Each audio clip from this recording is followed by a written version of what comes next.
Le Congo, seul dans la traque contre les rebelles hutus rwandais. L'ONU a mis fin à son soutien à l'armée congolaise ce week-end.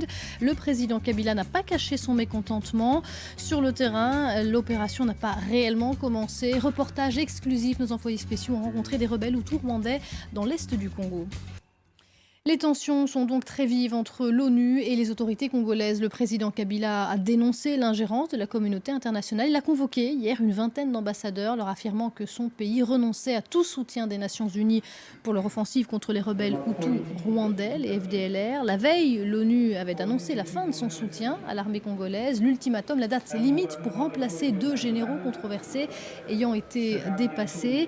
Les Congolais sont donc seuls face aux FDLR, mais l'opération sur le terrain n'a pas encore réellement commencé. Vous allez le voir, nos envoyés spéciaux Mehdi Medeb et Julien Mintzer ont rencontré dans l'est du pays ces rebelles hutus rwandais. C'est un reportage exclusif. Au bout d'une route quasi inaccessible, perché au milieu des collines, l'un des fiefs des FDLR. Depuis 3 ans, des rebelles hutus rwandais vivent ici au milieu des civils congolais et des réfugiés.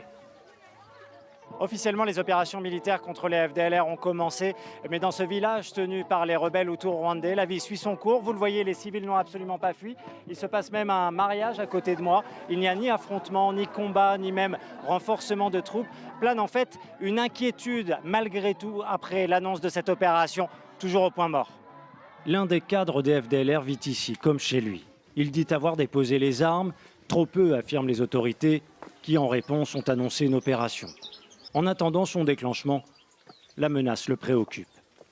Si ces opérations doivent effectivement se réaliser, indubitablement, il y aura des morts et il y aura beaucoup de conséquences. Si, mais pour l'instant, il n'y a rien.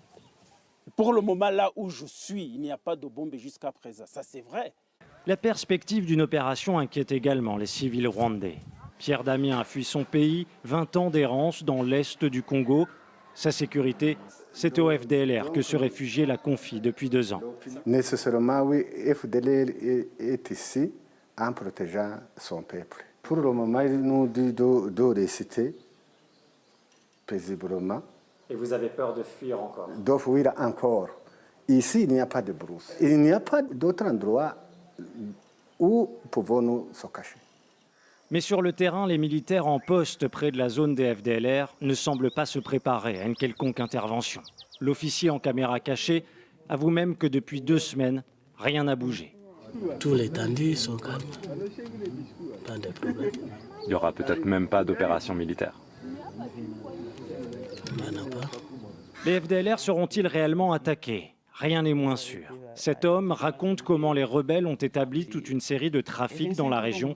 Parfois, ils collaborent même avec des militaires congolais. La FARDC en question n'entre pas dans la forêt pour couper les arbres, mais ils facilitent les FDLR pour aller vendre leurs produits finis, la braise et le planche. Déjà, quand les FDLR vendent, ils remettent un pourcentage de leurs bénéfices à l'armée congolaise. L'offensive se fait attendre et pour compliquer la donne, Kinshasa et l'ONU stoppent leur collaboration. En cause, 2 généraux congolais accusés de graves violations des droits de l'homme. L'ONU demande leur suspension. Kinshasa refuse au nom de sa souveraineté.